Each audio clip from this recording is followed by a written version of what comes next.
সেখানে হচ্ছে জলপ্রবাহ নিশ্চিত রাখতে হবে এবং পান্থকুঞ্জ উদ্যানে বেলার একটা রিট আছে হাইকোর্টে, সেইখানে কিন্তু নির্দেশনা আছে যে সেইখানে যে ঢাকা দক্ষিণ সিটি কর্পোরেশনের একটা বর্জ্য ব্যবস্থাপনার এসটিএস আছে সেটা সেখান থেকে সরিয়ে নিতে হবে, সেটাও কিন্তু সেখানে মানা হয়নি।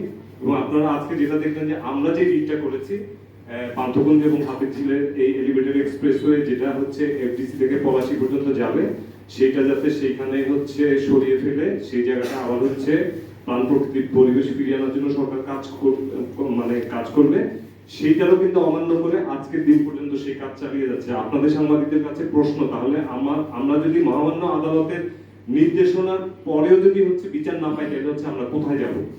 এই যে হচ্ছে ফাইজুল সাহেবরা এবং বিগত সরকারের মন্ত্রীরা, এই সরকারের উপদেষ্টারা, এনারা আসতে থাকবেন, আমাদের গণ অভ্যুত্থান হবে, আমাদের দেশ নিয়মিত লন্ডভন্ড হতে থাকবে এবং সেইটা হচ্ছে পুরো দায়টা কাদের উপর দিয়ে যাবে?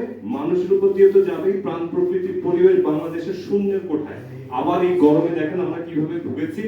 ঢাকা শহরে আপনারা কোনো ধরনের কোনো প্রাণী পাবেন না এবং আজকের থেকে যদি আমার মনে হয় আর এক দশক যায়, তারপরে আমার কাছে মনে হয় আমরাও হচ্ছে কথা বলার মতো জায়গায় থাকবো না। আমরা আজকে এই ঘরে যেসব সাংবাদিক এবং বিশেষজ্ঞ শিক্ষক সবাই আছেন, তাদেরও আপনারা দেখেন যে আমরা দিনের অধিকাংশ সময় ক্লান্ত থাকি, কারণ আমাদের বছরে প্রায় 250 দিনের উপরে আমরা বিশ্বে 1 নম্বরে থাকি বায়ু দূষণের ক্ষেত্রে। কিন্তু সেইখানে দেখবেন যে আপনারা যে সিটি কর্পোরেশনের প্রশাসকরা এয়ার পিউরিফায়ারের গল্প দিচ্ছে, প্রাকৃতিক গাছ সরিয়ে, প্রাকৃতিক জলাধার সরিয়ে তারা এই ধরনের হচ্ছে গালো গল্প দিয়ে যাচ্ছেন।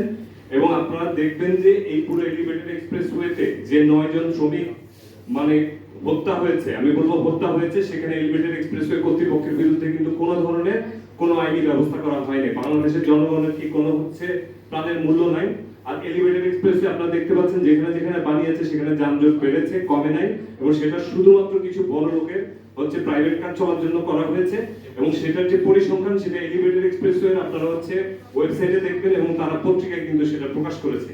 তারা এলিভেটেড এক্সপ্রেসওয়ে করতে, যে আমরা কিন্তু এলিভেটেড এক্সপ্রেসওয়ের বিরোধিতা করছি না প্রিয় সাংবাদিক বন্ধুগণ, আপনারা লক্ষ্য রাখবেন। আমরা শুধুমাত্র এফডিসি থেকে পলাশী পর্যন্ত যে অংশটা, যেটা হচ্ছে ঢাকার ওই অঞ্চলে একমাত্র জলাধার এবং উদ্যান, সেইটা রক্ষার জন্য কিন্তু আমরা বলছি এলিভেটেড এক্সপ্রেসওয়ে নিশ্চয়ই প্রয়োজনীয়তা রয়েছে। কিন্তু এই অংশটা যেটা সর্বশেষ সংযোজন, এটা যেটা ঢাকা শহরের মাস্টার প্ল্যানের সাথে সাংঘর্ষিক, সেই জিনিসটাকে কিন্তু এইখানে হচ্ছে নিয়ে আসা হয়েছে। আমাদের মাস্টার প্ল্যান যেটা, তাহলে আমাদের নগর পরিকল্পকটা কেন আছে? আমাদের রাজুকের মতো প্রতিষ্ঠান কি করে?